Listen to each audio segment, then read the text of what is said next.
A particular experience in reaching out to members of other churches that helped him understand this more fully.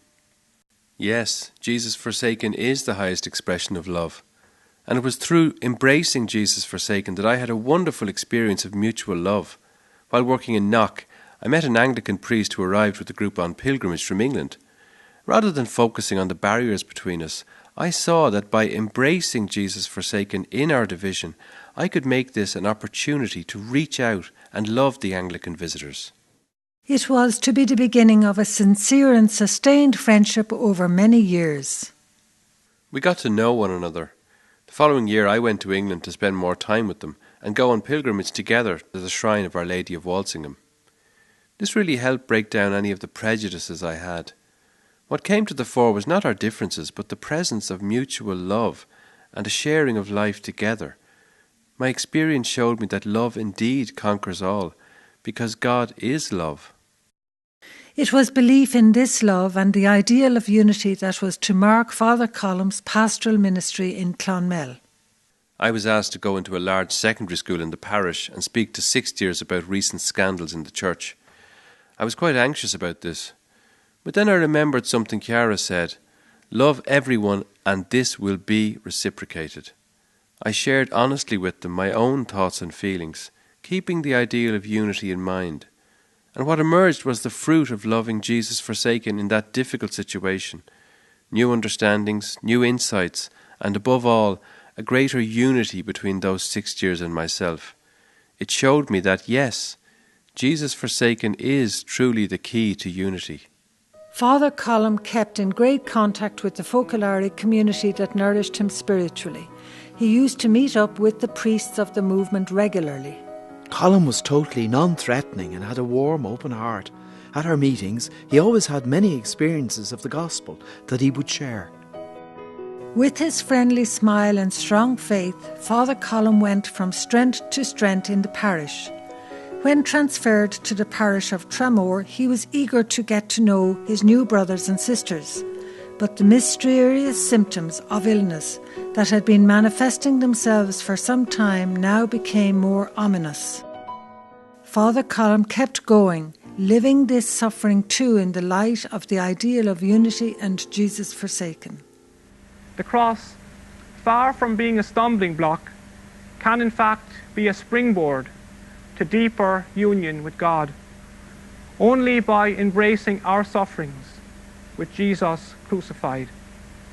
Fellowship with Him empowers us to face today and tomorrow. Jesus is not offering us a free pass or an exemption from life's burdens. What He does promise is to be our fellow sufferer and companion, the one who understands. He carried his illness with great dignity and never used it for sympathy. At one of the last international meetings we were at, though he was ill, he was able to keep us all up with his gift of mimicry. Father Colm knew his condition was terminal, but he didn't flinch before sister death. He set his compass in a definite direction. What I focus on is the present moment. I don't look to the past, and I don't look ahead. Just the present moment. And Jesus Forsaken is the rock. He used to quote St. Paul, who says that we live here on earth only in a tent, while our true homeland is in heaven. He made of his last months of life a crescendo of love, faith and witness to the gospel love lived to the end. Of course, as Bishop Lee, his bishop, commented in his funeral homily before a packed church, there were many why questions. Why so young? Why when there was such a need for priests? But Father Colm consumed those questions within himself in deep, intimate union with God and brought his family and friends whom he loved so dearly to see the bigger plan. I can't be selfish.